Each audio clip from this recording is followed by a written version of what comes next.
Coming up, BHP shut down its Mount Arthur operations in Muswellbrook in mid-2030.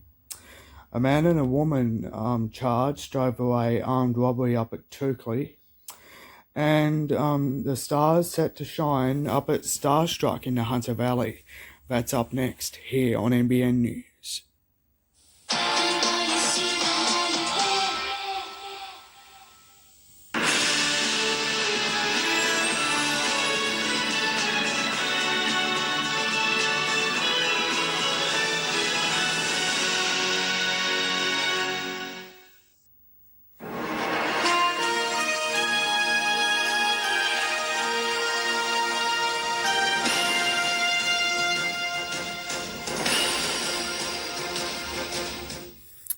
Good evening, my name's Colin McLeod with NBN's Friday Night News. Tonight, a deadline for mining as Mount Arthur prepares to close its Muswellbrook plant in 2030. A man and a woman refused to bail following an armed robbery in Tukley on the Central Coast. And the stars set to shine right up at Starstruck at the Newcastle Entertainment Centre.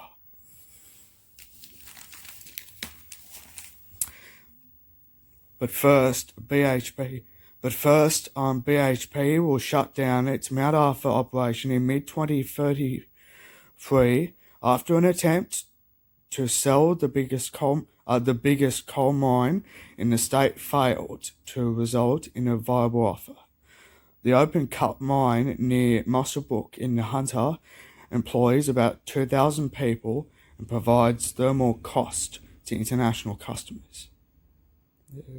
BHP is licensed to operate the mine until 2026 and will now ask permission from the New South Wales and federal governments to extend that timeline until at least the end of the 2030 financial year.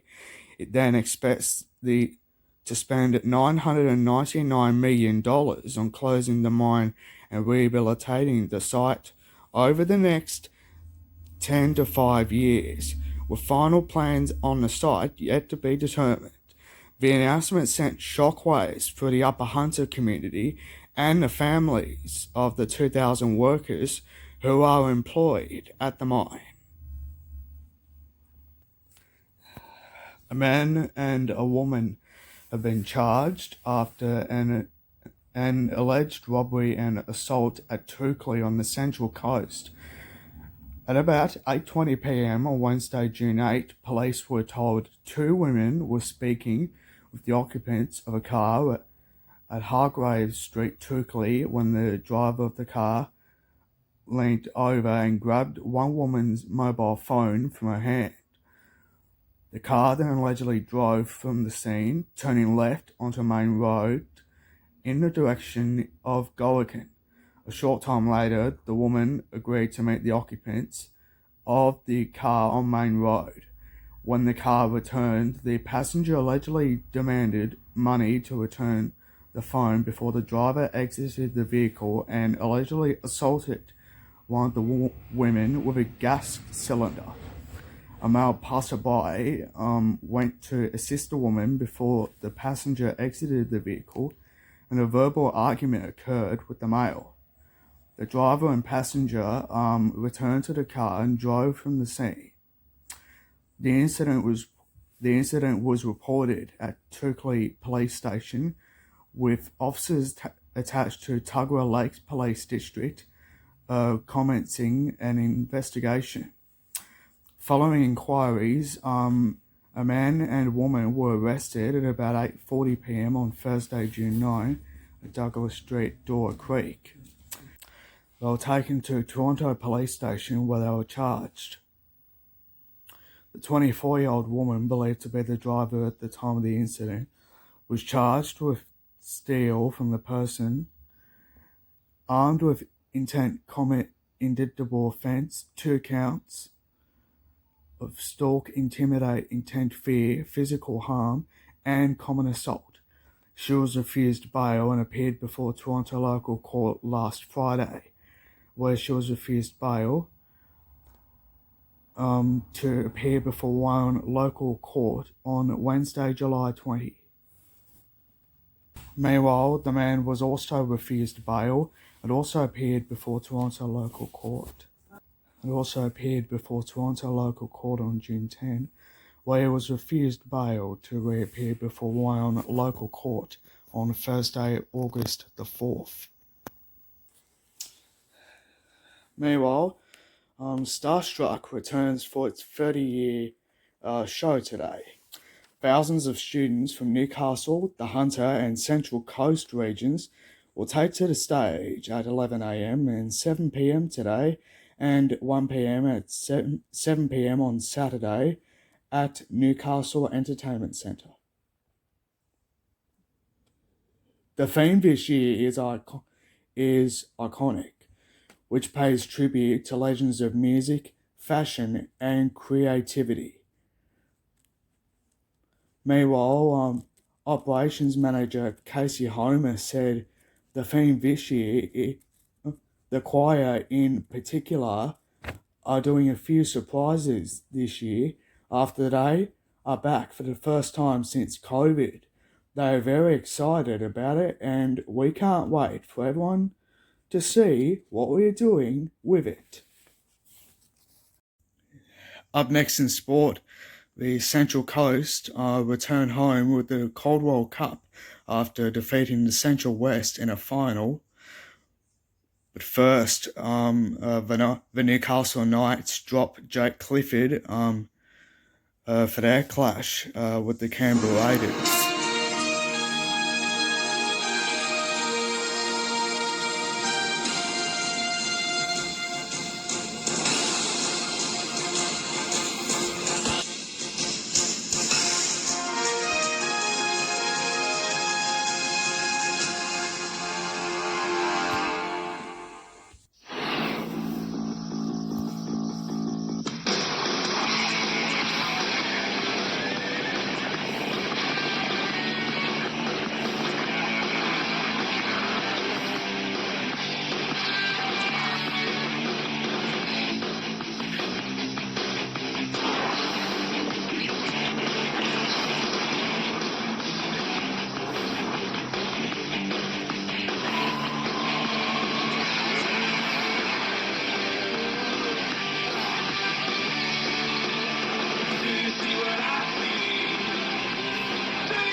Into big business now, are we? No, I'm quite happy with the small business I own, Louise. Who are you banking with now, Bob? Newcastle Permanent. No, I know. I mean, your company banking. Yeah, we're with the firm. Didn't know they did business banking? Well, I have done for quite some time now, Dad. Oh, good move. That's mine. Thank you. Your business is in good hands with Newcastle Permanent. They're our Building Society.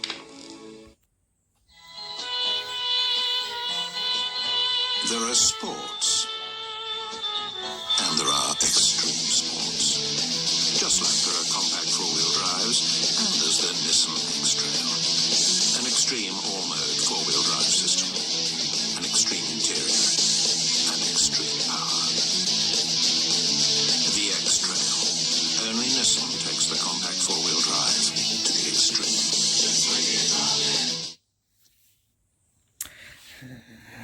Jake Clifford appears set to be dropped for the second time in the space of 6 weeks, raising questions about his long-term future with the Newcastle Knights, after coach Adam O'Brien confirmed his interest in signing an experienced halfback.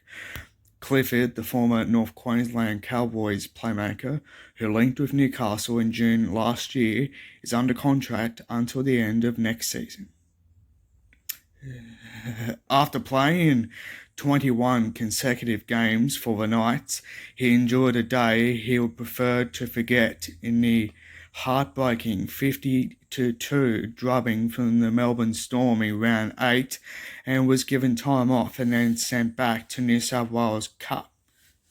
The 24-year-old was reinstated in the number one side 4 weeks later, but 2 games later he looks likely to pay the price after Newcastle's 42-6 controversial loss to Penrith on Sunday.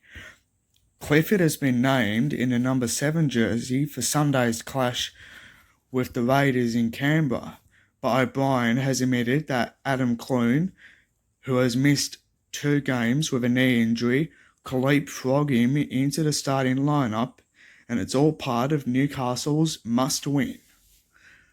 O'Brien said that he has a feeling that Adam is probably closer than where he named him on the team sheet. If he trains well enough, he'd consider putting him straight in. The Knights agreed to release former captain Mitchell Pearce at the end of last season to join Super League club the Catalan Dragons, and their subsequent interest in Tigers halfback Luke Brooks amounted to nothing. They were eventually cleared to sign former Broncos 5'8" Anthony Milford, who has played in 3 straight games but made only minimal impact. The Knights are hoping to beat the Raiders in Canberra for a must-win for a do-or-die clash to go through to the finals this Sunday. After 15 years and 2 hard-fought days of rugby, the Coldwell Cup will return to the Central Coast after it won the New South Wales Country Senior Championships on Sunday, June 12. The Central Coast team yesterday defeated the Central West in a thrilling final, winning 32 points to 29 in extra time. It was a wonderful exhibition of high-standard rugby from start to finish, with the scores locked together for most of the match. Central West went to the halftime break leading by 17 points to 12. However, great rugby from the Central Coast team saw them hit the front by 19 points to 17 midway through the second half. Then the final 20 minutes was hard fought, intense and emotion for everyone at the ground. With 10 minutes to go on the clock, Central Coast led by 26 points to 22, and it was still anyone's match at that stage. At the 80th minute mark, Central Coast led by 29 points to 22, but a Central West converted try after the full-time hooter levelled the score at 29 points apiece. This put the match into extra time, and during that period, Central Coast was able to convert a penalty goal to take the match and the Caldwell Cup. Wild scenes of celebrations were seen at the end of the match. Earlier, Central Coast won both their matches on Saturday to enable them to reach the final. They defeated the Mid-North Coast by 47 points to 5, and then defeated the Far North Coast by 39 points to 26, with a great display of running rugby in both wins. Meanwhile, the Central Coast also went so close to winning the Colts Championship, winning second after winning 3 of their 4 matches over the weekend. The women's XV played well all weekend to finish 5th. The Central Coast last won the top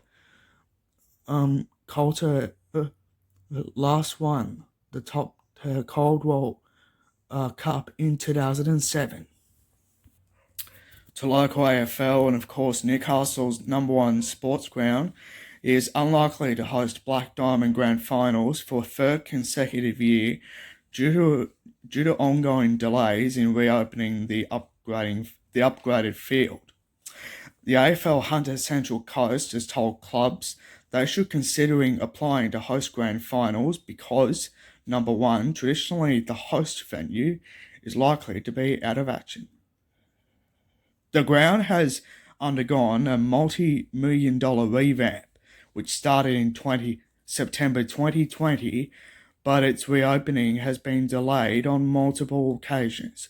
Meanwhile, AFL Hunter Central Coast competition manager Matt Harris said it's unlikely to be available for us this season. At best, we might get the grand final on there. It's a situation that's frustrating. That would be a positive if we could have our big matches played there to kick off the opening of the ground. We need to know that by the end of June. Meanwhile, Newcastle District Cricket Association penciled in using the ground last summer, but were informed by council early in their season if it was unavailable. Meanwhile, the Newcastle City Blues Australian Football Club had also planned to return to the ground at the start of its winter season. Meanwhile, the club then earmarked a June return, but that has come and gone. City, the main winter sports user of the number one sports ground, played out of Wickham's Hawkins Oval last season during the works period, but have been without a home this year after that field was damaged following a music festival in March. City have been forced to play home games at the grounds of opposition sides like Warners Bay and Cardiff. Now to breaking news, and Premiership winning coach Ivan Cleary has experienced a nasty health scare with a blood clot from his leg spreading to his lungs, forcing him into ICU. As a result, the Penrith mentor has been prevented from flying to Redcliffe for the reigning Premier's match against the Warriors on Saturday. But an upbeat Cleary, who missed last weekend's controversial win over the Knights, downplayed the scare on Thursday, saying the clot wasn't as dramatic as it sounds. To harness racing, and Bulwara train driver Jeff Dawn hopes to build on a successful stint with Hunter Regional Championship place getters Oleg and Sergei when they head back to Newcastle Paceway on Friday night. Heat winners Sergei and Oleg were second and third, respectively, behind a dominant far-out Bro in the Group 1 $100,000 Hunter final on May 20 at Newcastle.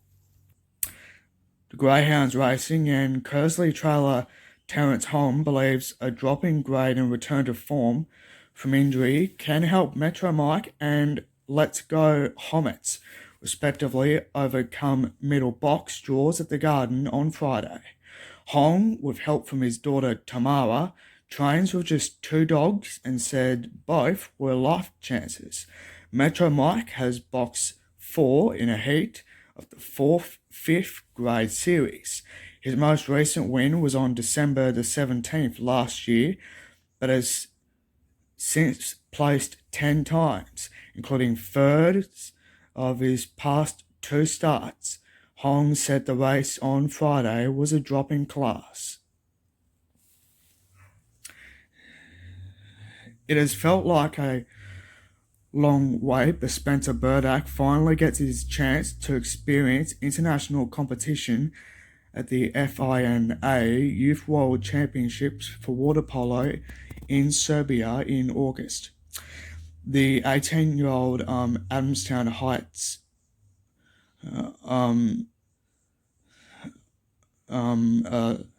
swimmer was this week named in a 13-player Australian under-18 team for the world titles in Belgrade from August 11 to 19. It comes just 2 years after the Hunter Hurricanes player was in the Australian junior team bound for the under-16 World Championships in Greece, only to have the event cancelled in controversial circumstances due to COVID. After the break, your local weather for Newcastle, the Hunter and the Central Coast.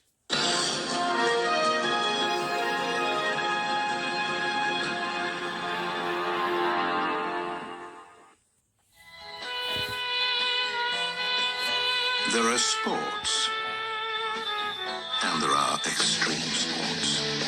Just like there are compact four-wheel drives, and there's the Nissan X-Trail. An extreme all-mode four-wheel drive system, an extreme interior, and extreme power. The X-Trail. Only Nissan takes the compact four-wheel drive to the extreme.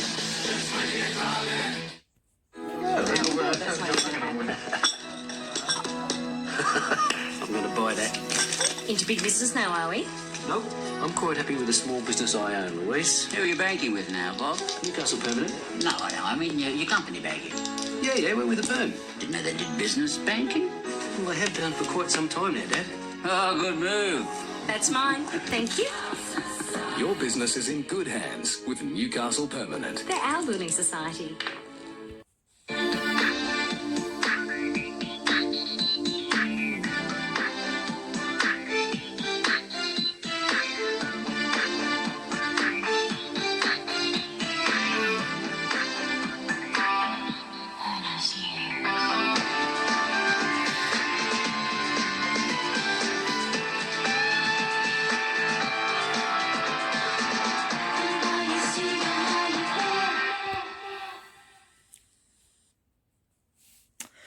To the weather now, and it was all right for Newcastle as well as for the Hunter and the Central Coast, which was also okay.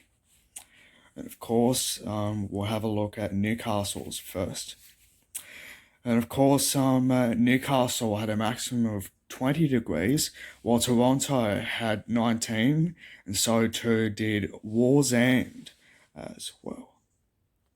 And of course, there could be showers with minimum of 10 degrees and maximum of 19 for tomorrow.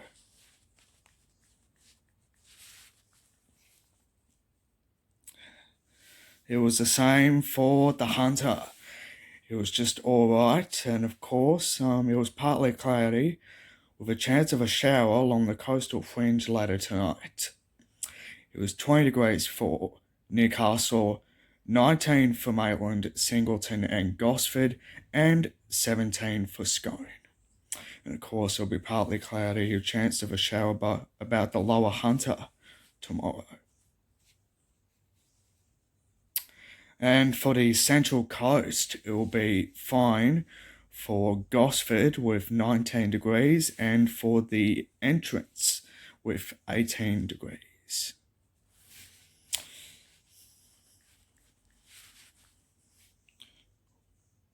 Also, it'll be right for Wyong as well. And that's it for NBN News for this Friday. And don't forget, from all of us here for now, good night.